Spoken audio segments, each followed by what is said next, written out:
Мамлекеттик тилибиздин 30 жылдыгына карата Алтынбек Исмаилов кантип айтам.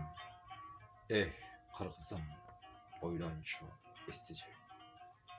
Эн атаңдын айтканын эскидебе. Тарыхты сен тар сатып салган менен, таңдайыңа сайылап эски жебе.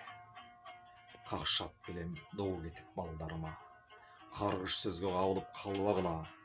Бурмаладык тилди деп кантип айтам бабалардын байыркы арбагына. Чалканды мойнума артам дагы. Улутумдун азабын тартам дагы.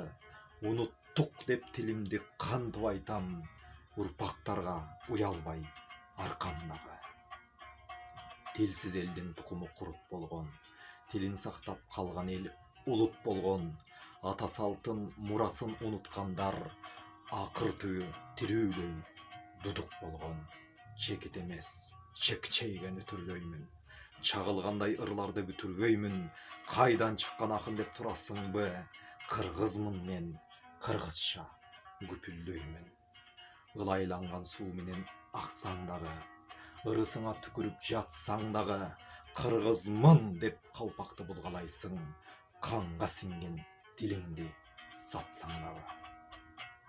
Ташты сыгып, тарыхты мен төккүм келет. Тилимди мен туу тутуп өткүм келет.